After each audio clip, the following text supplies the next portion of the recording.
Hey guys, you're in a nutshell with me, Ina. Okay, para sa mga international students, ang ating episode. Alam naman natin ang biggest concern ng mga international students ay makahanap ng trabaho. Swerte sila, of course, at thankful. Thankful sila kapag makahanap ng employer agad. Pero even more thankful at mas masaya mga international students pag makatagpo sila ng employer na mabait, mabuti ang pagtrato sa mga international students, and in some cases, katulad dito sa employer ng ating kakausapin ngayon, parang flexible pa siya sa schedule ng mga international students na kanyang kinukuha. So parang very happy at jumakpat sa kanyang employer itong ating international students na kakausapin ngayon. Nagbabalik dito sa In a Nutshell, maybe you've watched his episode with us before, si Alan Santos. Hi, Alan! Hello, In a Nutshell, million fans! Ayan, si Alan po, tulad ng sinabi ko, may isa na siyang episode dito sa In a Nutshell, you know, him talking about his initial struggles as an international student in Canada. Pero okay, nagbabalik siya today. Wala lang, para makapagkwentuhan tungkol sa kanyang employer, okay? Si Alan ay nag-aaral ng baking dyan sa London, Ontario. Di ba, Alan? Yes, Okay. Baking and Pastry Arts Management. Okay. And he's been with the same employer from the time he started here. And he's very happy at gusto niya ikwento lang ang kanyang experience about his very, how would you describe your employer, yung bakery na kanyang pinapasukan dyan? Tama yung intro nyo, ma'am, no, na ang mga international student, the biggest concern dito pagdating dito is yung employment. Second is yung treatment ng employer. Yeah, oo. Lalong-lalo na sa mga international student kasi not all companies here gusto ang mga international student kasi ayaw nilang mag-adjust sa timing nung or schedule ng mga international student kasi every sem nagpapalit ng schedule. Okay. So, yung mga estudyante na nahihirapan makahanap ng employer na mag-a-adjust. Yun nga sabi ni Ma'am, jackpot, but I treat it as a big blessing para sa amin. Okay. Kasi yung company ko, yung Cubs Bread, Cubs Bread, yes. Nakatulong talaga siya para gumaan yung journey namin dito ng family ko. Okay. So, napakabait ng boss ko talaga. Oo, ang kwento sa akin ni Alan, parang yung turingan din ng mga empleyado sa isa't isa, including of course your boss, parang Yes. toong family. Alam mo naman, ang iniiwasan din natin ay yung mga toxic work environments, totoo. diba? Oo. Yes. Dyan sa inyo, Alan, kamusta yung camaraderie, diba, kung tawagin ng mga work? Ay, oo. Yan yung gusto kong isang, ikwento sa inyo, no? To give you a bit of information paano ko nakilala yung boss ko. Kwento ko lang, ma'am. Si Ma'am Sara kasi, presidente siya ng samahan ng may mga businesses dito sa London. Basta head siya ng mga small businesses dito ng mga nasa bakery side. Ngayon, yung career development subject namin sa fan show, nagtutok siya doon every sem to introduce Cubs Bread, to invite student na mag-apply doon sa bakery nila. Ang nakaka-capture sa akin ng attention o hikayat sa akin na mag-apply doon sa bakery niya. Kasi yung kwento niya, hindi about herself, kung paano siya naging successful, yung ganon. Inintroduce lang niya ang Cubs Bread, sino ba ang Cubs Bread, pero ang bida doon sa kanyang kwento, doon sa kanyang talk, is yung mga empleyado niya. Sinasabi niya how proud she is dun sa team na meron siya. Binanggit pa niya yung mga pangalan ng mga staff niya, bakit siya proud dun sa mga staff niya. And then second, nung kanyang talk is about the charity na ginagawa ng Cubs Bread on a daily basis. Kasi ang Cubs Bread, lahat ng tinda namin doon, lahat ng mga naiiwan na hindi na ibebenta, automatic, kinukuha ng mga charitable institution para ipamigay sa mga nangangailangan. So lahat 'yun. Kaya ang breads namin is are baked daily. Yeah. Fresh lahat 'yun, wala kaming recycled. Okay. And nung narinig ni Alan na nagtutok nga, and he was, I guess, inspired by Miss Sarah, nilapitan mo agad siya, di ba? Naalala ko yung kwento mo na yan dun sa isang episode. Nilapitan mo siya and said na, I wanna work for you. Parang ganon. Oo. Right after her talk, dinilabas niya yung scones na dala niya. Yung mga kaklase ko, diretso sa pagkain. Ako, dumiretso ako sa kanya. Nagpakilala ako. Sabi ko, Ma'am, I got inspired with your talk. Sabi ko, I want to be part of your team. Can you please give me a chance? So, inabot niya yung calling card niya. And then, right after that class, kasi yun na yung huli kong class, habang nasa bus ako, nag-send agad ako ng resume sa kanya. So, doon niya ako natandaan. Sinabi niya sa akin noon, right after na na-hire na ako, sabi niya, alam mo, sabi niya, tandang-tanda kita kasi ikaw yung kauna-unahan na, ikaw lang dun among your class na lumapit sa akin first, na nagpakilala, bago ako kumuha ng scones. And then, yung scone po, isang uri yan ng pastry, di ba? Yeah. Na binibenta yung dun kami popular.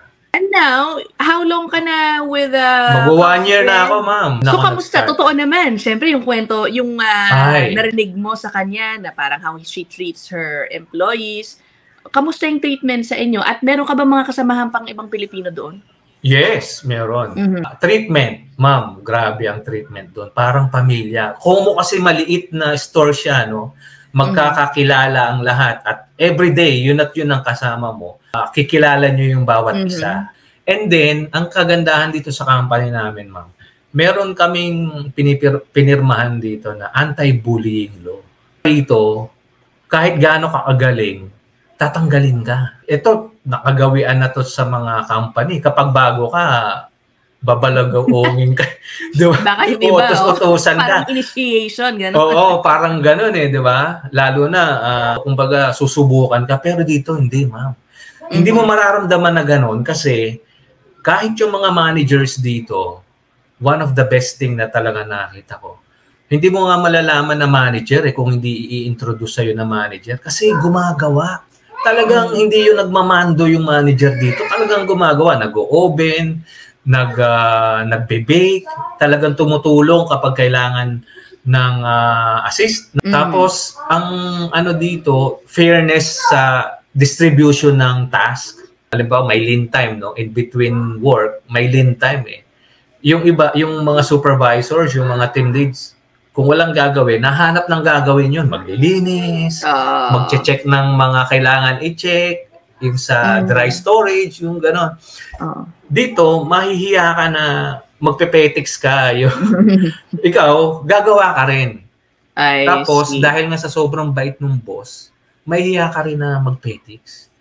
Yung unique, I think, Alan, is yung sinasabi mo na flexible siya sa schedule ng mga international student. Halimbawa, ikaw, can you give us an example kung gaano siya ka-flexible? Itong past few months, so nakabakasyon ako sa school, no? So, full-time ako. Ang pasok ko is Wednesday, Friday, Saturday, Sunday. Itong school year ko, itong winter, tatamaan yung Wednesday ko. So, nagsabi lang ako, sabi ko, boss, tatamaan yung Wednesday ko, can you shift me to Monday? Yun na. Pinalitan na niya, Monday na. Tsaka kami dito, ma'am, mga high school student, college student, international student, part-time, full-time. May mga pumapasok na 1-2 araw lang. May pumapasok na 4 hours, 6 hours lang. Open siya sa kahit na ano. Magaling, in short, magaling din siya mag-ayos ng mga shifting, Kung ganun, di ba, ka-varied ang mga oras ng mga Actually, ma'am, effort yun yung paggawa ng schedule. Pero sa kanya, talagang, kasi pag hinire ka niya, lalagay mo yung availability mo Kung ano yung availability mo, hindi ka niya pipilitin. Yun lang ang ilalagay niya sa'yo. Ngayon, kung gusto mo ng mas marami, di ilagay mo mas marami. Oh. Pero Ay, ang syempre, tanong niyan, Alan, nako, syempre, basta mga makapanood nito, sa mga nasa London, Ontario, ha, meron bang hiring pa ba dyan, Alan? Parang gusto ko yata sumali dyan, yung mga nanonood dito. Ang ano po, sa ngayon po, no, ang Cubs Bread dito sa London, isa pa lang yung branch namin, yung pinapasukan ko ngayon. Pero this coming March, mag-open na po yung second branch namin sa May Wonderland. Ongoing yung pagtawag nila sa mga sa mga tawag dito sa mga aplikante, So try nyo po, isasuggest ko sa inyo, imbis na i-email nyo yung CV nyo, punta kayo in person.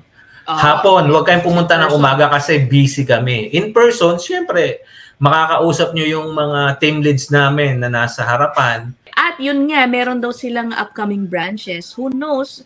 They can consider you for those potential openings in the coming October, the third branch will open. October, yun yung plano Pero ang paliwanag ni Alan sa atin, sa ngayon parang hindi nag-o-offer, wala pong LMIA sa mga wala pa, wala pa. But who knows in the future, tsaka na po natin na balikan si Alan sakaling merong LMIA. Yung LMIA po, para sa mga hindi po nakakaalam, ayan yung parang dokumento, kailangan certification ng mga employers dito sa Canada who might want to hire temporary foreign workers. So right now, ang ini-encourage basta ni Alan ay yung mga international students talaga, specifically makikinabang sa estilo ng kanyang employer dahil very accommodating nga po sa changing schedule ng mga international students. Napakabait nung talagang yung masasabi ko na may puso na mag-enjoy yung magtatrabaho dahil sa sobrang bait ng boss. Talaga, grabe. Alam niyo ba, ma'am, one of the good example is yung si Mrs. Nung bago-bago pa ako, syempre nagkakakwentuhan kami. Tinatanong niya kung kamusta na si Mrs. yung pag-a-apply niya ng trabaho. One day, nilapitan niya ako. Sabi niya, Lan, bigay mo to sa Mrs. mo. Binigyan niya ako ng maliit na papel. Alam niyo yung papel na yon, puno ng companies. Sabi niya, sabihin mo sa wife mo, applyan niya. Ito yung mga company na alam ko na merong good workplace environment. Effort yun, ma'am, di ba? Walang boss na ganon. So, talagang siya, hindi lang siya concerned about you, concerned din siya dun sa sa family mo. Tapos siyempre, lumipas ang panahon, hindi pa rin makahanap ng trabaho si Mrs. Alam mo, sabi niya, bakit di mo na pag-applyin dito? Ha-hire ko muna siya habang naghahanap siya ng trabaho niya sa field niya. Ma'am, pag kami nagre-recommenda ng tao kay boss, hindi niya tatanungin kung may alam ba siya sa baking. Ang tatanungin niya, ano ang personality niya? Ano ang values niya? Yun ang unang tanong niya. Secondary na po ang skill. Kasi yung skill, maituturo naman pero yung pag-uugali po, doon siya talagang concerned. And I witness na kapag hindi maganda yung ugali, talagang tatanggalin niya, ma'am. hindi niya pinatatagal. I see. Kasi ayaw niyang masira yung samahan Pag nagkakamali ka dyan, ma'am, to be honest, ang dami kong mali dyan. Ang daming nakakahiyang pagkakamali. One day, lumapit ako kay boss kasi sobrang nahiya na ako. Sabi ko, boss, sorry Nagulat pa siya. Sabi niya, ba't ka nagsasorry? Kasi yung batch ng tinapay na ginawa ko, half noon, naitapon. Okay. Kasi yung shape, hindi ko nakuha. Sabi ko, boss, pasensya ka na. Hindi ko talaga. Bago pa lang naman ako noon. Sabi ko, boss, pasensya ka na. Kasi yung half nung naitapon. Hindi niya alam. Hindi pala sinabi nung mga team leads ko sa kanya. Nagulat siya. Sabi niya, ba't ka nagsasorry? Ayun nga, sabi niya, nagulat ako sa sagot niya. Akala ko ma-upset siya. Alam mo, nakangiti pa siya. Sabi niya, you know what? Sabi niya, just learn from the mistake. Tapos ganun din yung mga team leads, yung mga nagtitrainer sa amin. Kapag nagkakamali kami, sasabihin, oh, don't be hard on yourself. Na may trust na kapag nagkamali ka, hindi yung, di ba, sa iba, pag nagkamali ka, itatago mo hanggat maaari. Pero dito, hindi ka mahihiyang aminin. Kasi yung mga team leads, yung mga managers, nagkakamali rin eh. Kahit na araw-araw na nilang ginagawa, nagkakamali rin. At the good thing is, ina-admit nila na mali sila. Yeah. Kaya kami, lead by example. Yes, kaya kami, pag nagkamali, yun na, sasabihin namin, oh, we did that. Hindi yung itatago mo kasi, tawag dito, kasi ayaw mong malaman na ikaw. Aaminin mo talaga, kasi nga, yun yung ginagawa nila. Yeah, kaya sabi ko, happy and best workplace, kasi bilang isang estudyante, ma'am, di ba? Hindi lang yung alalahanin mo sa pamilya mo sa Pilipinas, alalahanin mo dito, lalo kung kasama mo yung family mo rito, tulad ko. Biruin mo, 8 hours, you gonna spend your whole time din sa trabaho mo, tapos toxic ang kasama mo. Anong term dyan eh? Sana all, Alan, ano? Sa mga ayan. Ito nga, kaya ako nga po share para at least kahit papaano, makatulong dun sa mga naghahanap ng trabaho. Yeah. Hindi HR si Alan but he's saying that you could give it a try dahil try nyo expand po ang kanilang bakery. At yung isang sinasabi din ni Alan, suportahan na rin, I guess, yung kanyang bakery, Siyempre, the more customers. Sana po, the more potential to expand the business, so more potential employees could be helped, diba? Could be taken in. Meron ding good merit yun kasi kapag ginawa nyo yun, mas maraming trabaho ang makikreate, mas maraming pamilya ang matutulungan, whether we like it or not. Good karma yun para sa atin. Oh, yeah. No, diba? Naman good karma always. Okay, ayan Cobb's Bread, dyan po sa London, Ontario. You're so lucky and tama ka, Alan, you are blessed dahil nakatagpo ka ng ganyang employer. I only wish na sana ganyan din yung mga iba pang international students. If meron kayong experience with your employer, good or bad, why don't you put a comment and we can talk about it dyan sa threads or mag-email din kayo sa akin kung gusto niyo mag-share ng mga yun nga, mag-invite nga rin ako sana. Meron din pong vlog. Team Espiritu Santos. Tapos ano yung moving forward na Wala lang, moving forward lang kasi doon sa logo ko nakalagay moving kasi from Dubai to to 'di ba from Dubai to Canada kami. So we're moving forward. Team Espiritu Santos lang ba? Espiritu Santos, ha? Baka Espiritu Santo ang kanila. Hindi, sana yung mga makapanood nito, yung mga, baka meron kayong istorya na katulad ko about your employer, i-reach out nyo si Ma'am Ina para ma-share. If you want to share your story with me, you can email me at inanutshell@gmail.com. Ikaw, Alan, how can they reach out to you if they want to makakwentuhan ka? Malay mo, magamit mo rin sa iyong vlog. Team Espiritu Santos @gmail.com. Thank you so much, Alan, for sharing your story. So that's it for this episode, guys. Maraming salamat sa inyo. Until the next one, ako po si Ina. Thank you, Alan. You're welcome, ma'am. And thank you so much pala. Kasi napaka-bite ninyo na naman, open tayo dito anytime. Thank you. Bye, guys. Bye.